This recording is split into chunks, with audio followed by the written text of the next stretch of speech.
बिस्मिल्लाहिर्रहमानिर्रहीम। अस्सलाम वालेकुम स्टूडेंट्स, मेरा नाम इमरान अहमद है और मैं आपका कंप्यूटर साइंस का टीचर हूं। स्टूडेंट्स, आज का जो हमारा लेक्चर है हमारी बुक के चैप्टर नंबर 8 से लिया गया है। और स्टूडेंट्स, आज हम अपनी बुक का जो चैप्टर नंबर 8 है उसकी एक्सरसाइजेस को शुरू करेंगे और आज हम उसका पहला जो है वो लेक्चर देखेंगे जिसमें हम शॉर्ट क्वेश्चंस के बारे में देखेंगे। स्टूडेंट्स, आपके एग्जाम्स के अंदर जो है शॉर्ट क्वेश्चंस लाजमी आते हैं।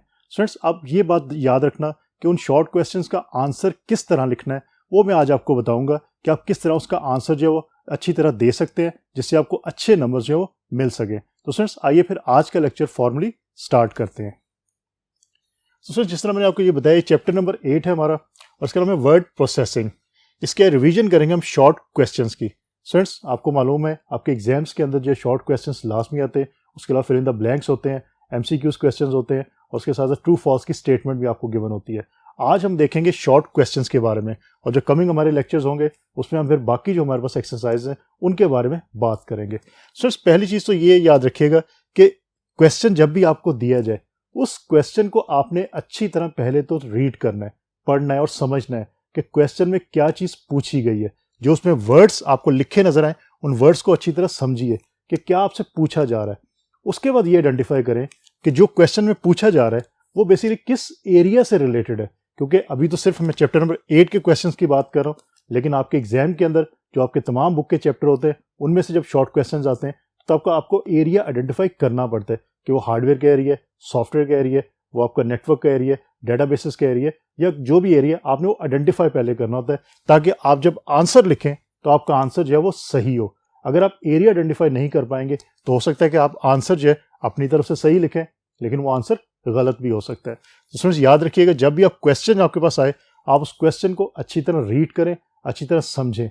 और कई दफ़ा स्टूडेंट्स ऐसा भी होता है कि क्वेश्चन के अंदर से ही आपको जो है आंसर भी मिल जाता है। तो स्टूडेंट्स, आइए यही तरीके यूज़ करते हुए, यही टेक्निक्स यूज़ करते हुए हम देखते हैं कि अगर हमें शॉर्ट क्वेश्चन जो एग्जाम में आते हैं तो हमने उनके आंसर कैसे देने हैं। तो पहला हमारे पास क्वेश्चन है, what is word processor. Students, basically जो वर्ड प्रोसेसिंग का हमने ये चैप्टर पढ़ा है इसके अंदर हमने एग्जाम्पल के तौर पे जो माइक्रोसॉफ्ट कंपनी है उसका जो एप्लीकेशन सॉफ्टवेयर वर्ड प्रोसेसर उसके बारे में हमने डिटेल देखी थी और ये देखा था कि उसके अंदर हमारे पास कौन कौन सी जो ऑप्शंस है वो अवेलेबल है जिससे हम अपने डॉक्यूमेंट को जो इंटरेक्टिव बना सकते हैं। तो स्टूडेंट्स, यहाँ पूछा गया कि वर्ड प्रोसेसर की आपने डेफिनेशन लिखनी है। स्टूडेंट्स, पहली चीज़ तो आपने ये लिखनी है कि वर्ड प्रोसेसर बेसिकली है क्या, उसकी फिजिकल एग्जिस्टेंस है क्या, आया वो आपकी हार्डवेयर डिवाइस है कोई या कोई सॉफ्टवेयर है। तो स्टूडेंट्स, आपको पता है, अगर नहीं पता तो याद रखिएगा कि it is an application software. हमने बात की थी सॉफ्टवेयर के अंदर कि सॉफ्टवेयर के जो हमारे पास दो टाइप्स मौजूद होती है, एक होते हैं आपके पास एप्लीकेशन सॉफ्टवेयर और एक होती है सिस्टम सॉफ्टवेयर। सिस्टम सॉफ्टवेयर के अंदर हम विंडोज ऑपरेटिंग सिस्टम की एग्जांपल ले सकते हैं।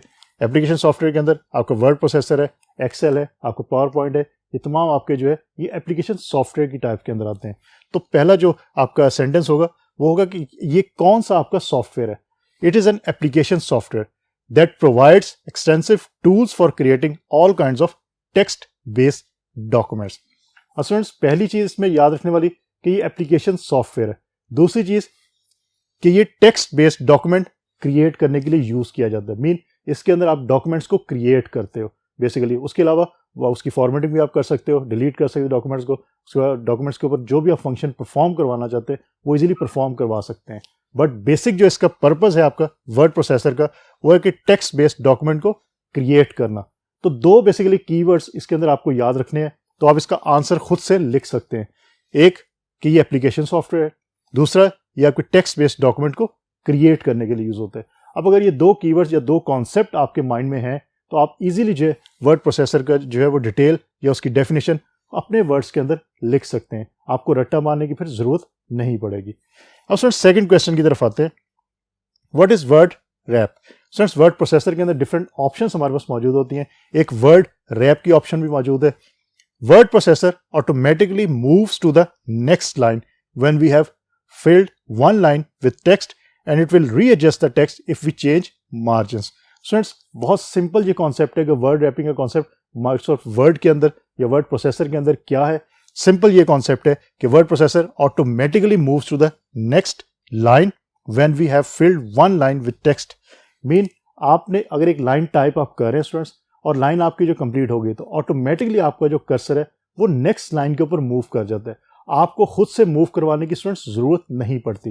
This is called word rap. इसको हम वर्ड रैप का नाम देते हैं कि जब आप टाइपिंग कर रहे हैं ऑटोमेटिकली जब आपकी लाइन एंड हो जाएगी तो क्या होगा, आपका जो कर्सर है वो मूव कर जाएगा नेक्स्ट लाइन के ऊपर।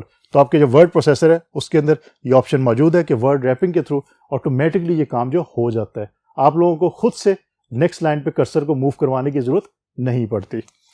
स्टूडेंट्स नंबर 3 के ऊपर what is menu bar. Students word processor के लेक्चर्स अगर आपको याद हो तो हमने उसका जो इंटरफेस देखा था उसके अंदर हम डिफरेंट जो बार्स देखी थी जिसके अंदर मेन्यू बार की भी ऑप्शन हमारे पास मौजूद थी।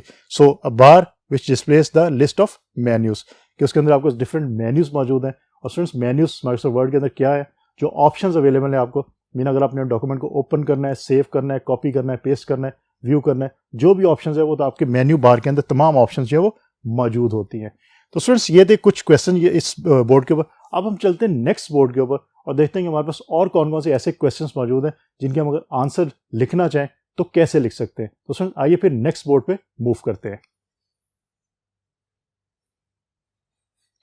तो स्टूडेंट्स हमारा जो नेक्स्ट क्वेश्चन है that is what is copy. Mean copy की जो कमांड है, ये ऑप्शन हमारे पास वर्ड प्रोसेसर के अंदर मौजूद होती है, वो बेसिकली क्या काम करती है। Transfer the duplicate of selected text और object to clipboard is called copy. Students अगर आपने डॉक्यूमेंट के अंदर, फॉर एग्जांपल डॉक्यूमेंट के अंदर आपने टेक्स्ट लिखा है और आप किसी भी वर्ड को एक जगह से कॉपी करके जो है वो दूसरी जगह पे आप जो सेंड करना चाहते हैं, तो स्टूडेंट्स आप उस वर्ड को सिलेक्ट करते हैं। सिलेक्ट करने के बाद आप कॉपी की जो ऑप्शन है उसको सिलेक्ट करते हैं, उसको क्लिक करते हैं, तो क्या होगा, आपके वो जो स्पेसिफिक वर्ड है, फॉर एग्जांपल मैं कहता हूं कि आपने पाकिस्तान जो वर्ड था वो आपने कॉपी करना था, तो आपने उसको सिलेक्ट किया, आपने कॉपी को क्लिक किया, तो वो स्पेसिफिक जो पाकिस्तान का वर्ड है वो कॉपी हो जाएगा कहाँ पे, आपके क्लिपबोर्ड के ऊपर, और आप उसको कहीं भी मूव जो करवा सकते हैं। लेकिन जिसको आपने सिलेक्ट किया था पाकिस्तान जहाँ पे मौजूद है, वो वर्ड एज इट इज आपका वहाँ पे सेव रहेगा और लिखा रहेगा। तो कॉपी बेसिकली ये करता है कि डुप्लीकेशन जो है, मीन आपका जो भी टेक्स्ट आप सिलेक्ट करते हैं उसकी एक डुप्लीकेट कॉपी जो है वो क्रिएट कर देता है और उसको क्लिपबोर्ड पे सेव करवा देता है। What is paste. Transfer of text और object from clipboard to another location is called paste. Students basically copy और पेस्ट की कमांड्स को आप एक साथ यूज करते हैं, क्योंकि अगर आपने किसी भी टेक्स्ट को एक जगह से दूसरी जगह मूव करवाना है तो बेसिकली आप कॉपी करते हैं उसको, और फिर जिस जगह पे आपने उसको मूव करवाना है वहां पे आप कर्सर को लेके जाते हैं और वहां पे आप पेस्ट की जो कमांड है उसको आप अप्लाई करते हैं। तो जो टेक्स्ट आपने कॉपी किया था वो टेक्स्ट आपका उस स्पेसिफिक लोकेशन के ऊपर जो है वो क्या होता है, पेस्ट हो जाता है या उस लोकेशन के ऊपर मूव कर जाता है। लेकिन याद रखिएगा कि जिस लोकेशन से आप उसको कॉपी करके लाएं उस लोकेशन पे भी वो टेक्स्ट आपका मौजूद रहता है। तो ये चीज़ याद रखिएगा कि कॉपी पेस्ट के अंदर क्या होता है, एक डुप्लीकेट कॉपी क्रिएट हो जाती है जो टेक्स्ट आपने सेलेक्ट किया है, और जिस लोकेशन पे आप उसको सेव करना चाहते हैं या पेस्ट करना चाहते हैं वहां पे आप कर्सर को लेके जाएं और उसको पेस्ट कर लें। सर उसके साथ हमारे पास एक क्वेश्चन है कि what is cut. Sir basically copy, paste और कट ये तीनों आप बहुत ज्यादा यूज करते हैं। कॉपी पेस्ट को आप या तो यूज करेंगे या कट पेस्ट की कमांड को आप एक साथ यूज करेंगे। कभी भी ऐसे नहीं होगा कि आप कॉपी, कट और पेस्ट तीनों कमांड्स को एक साथ यूज करें। या तो कॉपी और पेस्ट को एक साथ यूज किया जाएगा या कट और पेस्ट को एक साथ यूज किया जाएगा। अब सिर्फ मेजर डिफरेंस आपने इस ज़हन में रखना है कि कॉपी और कट के दरमियान डिफरेंस क्या है। पेस्ट ट्रांसफर ऑफ टेक्स्ट और object from clipboard to another location, ये पेस्ट की डेफिनेशन है, एज इट इज ये डेफिनेशन ऐसे ही रहती है, चाहे वो कट के साथ यूज हो या कॉपी के साथ यूज हो। लेकिन कॉपी और कट में एक ही मेजर डिफरेंस है, जरा गौर कीजिएगा। Transfer of selected text to clipboard और कॉपी की मैं जरा डेफिनेशन दोबारा पढ़ता हूं, आप देखिएगा सिर्फ एक कीवर्ड का जो डिफरेंस है। Copy is transfer the duplicate of selected text और कट में transfer of selected text. Mean duplicate का जो एक कीवर्ड है वो दोनों में डिफरेंट है। मीन कॉपी के अंदर क्या होता है कि जिस टेक्स्ट को आपने मूव करवाना है या पेस्ट करवाना है उसकी डुप्लीकेट कॉपी क्रिएट होती है। मीन ओरिजिनल आपका टेक्स्ट एज इट इज वहां पे सेव रहता है। कट के केस में क्या होता है कि डुप्लीकेट कॉपी क्रिएट नहीं होती, आप जिस टेक्स्ट को भी कट करना चाहते हैं वो टेक्स्ट उस स्पेसिफिक लोकेशन से कट हो जाता है, खत्म हो जाता है, मीन डिलीट हो जाता है, और जहां पे आपने पेस्ट करना है वहां पे जाके वो जो है वो पेस्ट हो जाता है या सेव हो जाता है। तो ये मेजर डिफरेंस है आपके कट और कॉपी के दरमियान। तो इसको याद रखिएगा, एक कीवर्ड अगर आप याद रखेंगे तो आप दोनों डेफिनेशन इजीली अपने वर्ड्स में लिख सकते हैं। और वो कीवर्ड क्या है, डुप्लीकेशन ऑफ सिलेक्टेड टेक्स्ट। तो डुप्लीकेशन ऑफ सिलेक्टेड टेक्स्ट आपकी कॉपी के अंदर होती है और कट के अंदर आपकी डुप्लीकेशन नहीं होती। जो भी आपने सिलेक्ट किया टेक्स्ट वो आपको क्लिपबोर्ड पे जाके जो है वो कॉपी हो जाता है। सर उसके बाद नेक्स्ट एक क्वेश्चन है, what is a macro. It is a character or word that represents a series of keystrokes. The keystrokes can represent text or commands. So इस मैक्रो के बारे में अगर लेक्चर्स को आप याद हो, आपके माइंड में हो, तो हमने लेक्चर्स के अंदर देखा था कि बेसिकली होता है कि अगर एक ही काम को आपने बार बार परफॉर्म करवाना है, बार बार एक ही फंक्शन को आपने परफॉर्म करना है, या एक ही इवेंट को आपने बार बार परफॉर्म करवाना है, तो आप उसका एक मैक्रो क्रिएट कर लेते हैं। Macro basically series of command होती है कि उसके बाद आपके स्पेसिफिक कैरेक्टर या वर्ड को जैसे ही क्लिक करते हैं या टाइप करते हैं तो आपके जो कमांड्स और सीरीज ऑफ कमांड्स हैं वो रन हो जाती है और आपका जो भी इस इवेंट है वो परफॉर्म होना शुरू हो जाता है। आपको बार बार उस इवेंट को या कमांड्स को लिखना नहीं पड़ता। तो स्टूडेंट्स मैक्रो ये बेसिकली यही काम करता है कि आपके जो एक फंक्शन को आपने अगर बार बार परफॉर्म करवाना है तो आप उसका एक मैक्रो क्रिएट कर सकते हैं। ये ऑप्शन हमारे पास माइक्रोसॉफ्ट वर्ड के अंदर मौजूद है। स्टूडेंट्स उसके बाद एक क्वेश्चन है, what is the title bar. Students अभी हमने पहले बार की बात की, इसमें मेन्यू बार की बात की। तो बार जो आपका इंटरफेस होता है माइक्रोसॉफ्ट वर्ड का, उसके अंदर आपके पास बहुत सारी जो बार्स मौजूद होती हैं, जिसमें सबसे जो टॉप पे होती है that is title bar. Students नाम से आपको अंडरस्टैंड हो रहा है, मैंने स्टार्ट में ये कहा था कुछ क्वेश्चंस ऐसे होते हैं जिसके नाम से आप जो है वो अंडरस्टैंड कर सकते हैं कि इसके अंदर क्या हो सकता है या इसकी डेफिनेशन क्या हो सकती है। टाइटल मीन ऐसी बार जिसके ऊपर टाइटल लिखा होगा। तो पढ़ लेते हैं क्या है। The top most bar on a window which displays the name of the file and application program। Mean आपकी जो फाइल का टाइटल है और आपके जो एप्लीकेशन प्रोग्राम आप रन कर रहे हैं उसका जो टाइटल है वो बेसिकली आपकी टाइटल बार के ऊपर जो है वो शो होता है। तो स्टूडेंट्स यहाँ नाम से आप अंडरस्टैंड कर सकते हैं। अगर आपको टाइटल का मीनिंग जो है उसका कॉन्सेप्ट है तो आप इजीली लिख सकते हैं कि इसके अंदर क्या क्या चीज़ें मौजूद हैं। सिर्फ ये याद रखिए कि इसके अंदर मेजर आपके पास दो चीज़ें मौजूद होती हैं। एक जो स्पेसिफिक डॉक्यूमेंट आप टाइप कर रहे हैं उसका आप नाम क्या है, और सर ये याद रखिएगा कि माइक्रोसॉफ्ट वर्ड के अंदर जो बाय डिफॉल्ट डॉक्यूमेंट का नाम होता है वो डॉक्यूमेंट के नाम से ही सेव होता है। आपने अगर पहला वो डॉक्यूमेंट है तो डॉक्यूमेंट 1 के नाम से होगा, तो अगर दूसरा आप डॉक्यूमेंट टाइप कर रहे हैं तो डॉक्यूमेंट 2 के नाम से होगा, एंड सो ऑन इस तरह। लेकिन आप उसका नाम खुद से रख सकते हैं। आप जो भी नाम रखना चाहें, अपने नाम पे रखना चाहें, कोई और आप नाम रखना चाहें, आप उसका नाम जो है वो चेंज कर सकते हैं। जो भी आप नाम रखेंगे वो आपको टाइटल बार के ऊपर शो होगा कि इस डॉक्यूमेंट का क्या नाम है।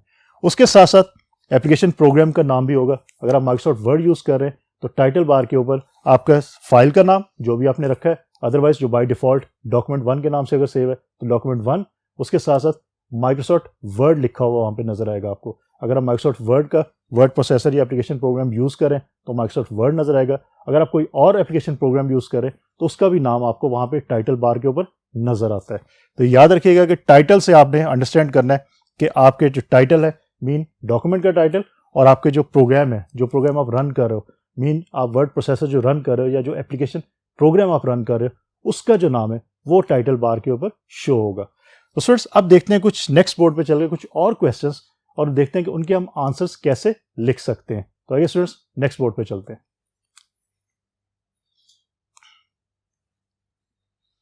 So students, next हमारे पास question that is what is insertion mode. In insertion mode text is added at the point of insertion cursor. Students insertion का वर्ड जहां पे आए आप वहां पे ये चीज ध्यान में रखिएगा कि आपका जो कर्सर मूव कर रहा होता है, कर्सर ब्लिंक कर रहा होता है जहां पे, मीन जहां से आप टाइपिंग स्टार्ट करते हैं, आपने जहां पे आपका कर्सर होगा वहां पे आप जब भी टाइप करेंगे वो स्पेसिफिक कर्सर की लोकेशन पे टाइप होगा। तो इंसर्शन का मतलब है कि टेक्स्ट को इंसर्ट करना या इन टेक्स्ट को इंसर्ट करने का तरीका क्या होगा। तो इंसर्शन मोड पे स्टूडेंट्स याद रखिएगा कि in insertion mode text is added at the point of insertion, कि आपने जब भी डॉक्यूमेंट आपने टाइप करना शुरू करना है, स्टार्ट आपने करना है डॉक्यूमेंट का, तो आपका जो कर्सर है वो कहीं पे ब्लिंक कर रहा होगा। जहां पे वो ब्लिंक करेगा आप वहां से टेक्स्ट जब लिखना शुरू करेंगे तो उसी स्पेसिफिक पॉइंट से टेक्स्ट जो है वो आपका ऑनवर्ड जो है लिखना शुरू होगा। तो ये बेसिकली न्यू टेक्स्ट के लिए आप यूज करते हैं कि आपका इंसर्शन मीन कि आप इंसर्ट कर रहे हो टेक्स्ट को कीबोर्ड से अपने डॉक्यूमेंट के अंदर, और जहां पे आपका कर्सर होगा बेसिकली वहां पे आपका टेक्स्ट जो है वो टाइप होगा। और ये न्यू टेक्स्ट की बात हो रही है, ऑलरेडी वहां पे कोई टेक्स्ट नहीं लिखा होगा, आप जो भी टाइप करेंगे वो न्यूली टेक्स्ट जो है वहां पे लिखा जा रहा होगा। तो this is basically insertion mode. इसे कंट्रास्ट में हमारे पास एक दूसरा मोड होता है that is over type mode. और नेक्स्ट क्वेश्चन आपका उसी से रिलेटेड है, what is over type mode. In over type mode text is over typed on previous text. Friends एक मेजर डिफरेंस है दोनों के अंदर। इंसर्शन जो आपका मोड है उसके अंदर आप न्यूली टेक्स्ट को इंसर्ट करते हो जहां भी आपका कर्सर मौजूद होगा, लेकिन ओवर टाइप मोड के अंदर आप ये करोगे ऑलरेडी आपके जो टेक्स्ट वो लिखा हुआ है, ठीक है, आपने उसको ओवर टाइप करना है, मीन आपने उसको चेंज करना है, एडिट करना है, कोई और टेक्स्ट उसकी जगह वहां लिखना है। तो आप जो है ओवरटाइप मोड उस वक्त जो है वो यूज़ कर रहे होगे। ये सिर्फ आपके टेक्स्ट जो है वो इंसर्ट करने के तरीके हैं दो, कि आपका टेक्स्ट जो डॉक्यूमेंट में इंसर्ट किस तरह किया जा सकता है। या तो ओवरटाइप मोड होगा, मीन ऑलरेडी कोई टेक्स्ट लिखा है उसको रिप्लेस किया जा रहा है, या आपका वो न्यूली टेक्स्ट होगा जो इंसर्शन मोड के अंदर होता है।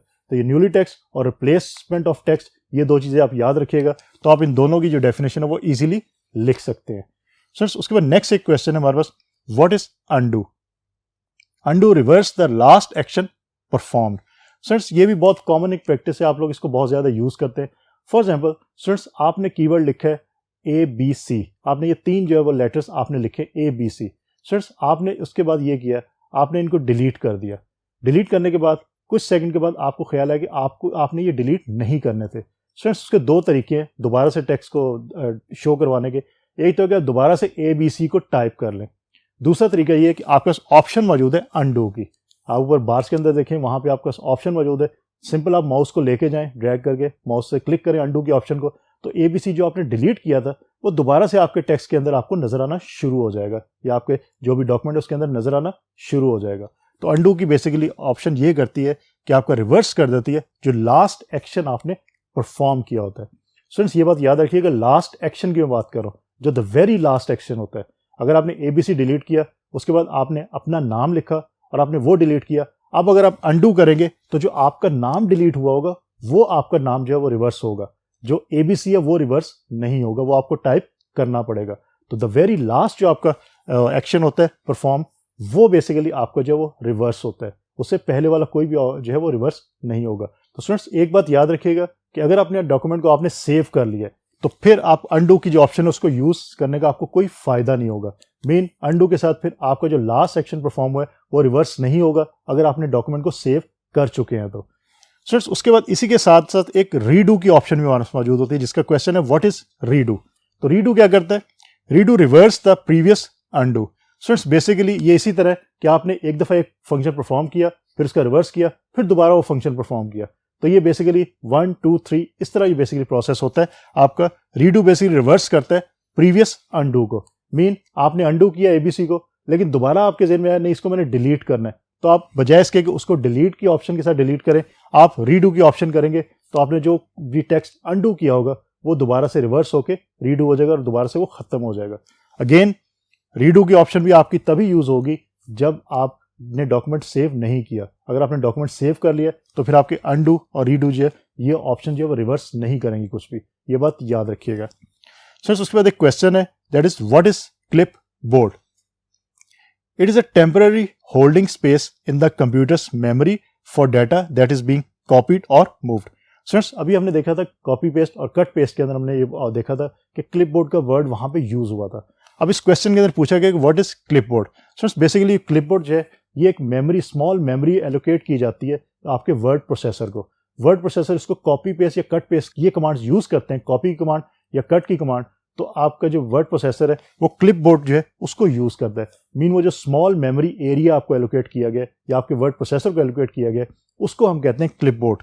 उसके ऊपर आप जो भी टेक्स्ट कॉपी करते हैं वो उसके ऊपर कॉपी हो जाता है। आप जब भी पेस्ट की कमांड को यूज करते हैं तो वो टेक्स्ट क्लिपबोर्ड से जो है वो स्पेसिफिक लोकेशन पे पेस्ट हो जाता है। स्टूडेंट्स आप लोगों ने ये प्रैक्टिस की भी होगी, नहीं भी की तो करके देखिएगा कि आप अगर एक टेक्स्ट को कॉपी करते हैं, कॉपी करने के बाद आपने फौरी तौर पे उसको पेस्ट नहीं किया, आपने हो सकता है 3 या 4 मिनट के बाद उसको पेस्ट करना चाहते हैं और डॉक्यूमेंट उस टाइम पे आपका जो वो आपने ऑन रखा है उसको ऑफ नहीं किया, मीन उसको जो आपने क्लोज नहीं किया, सेव नहीं किया, तो आप 3 या 4 मिनट के बाद भी जो कॉपी आपने किया था टेक्स्ट उसे जब पेस्ट करेंगे तो वो इजीली पेस्ट हो जाएगा।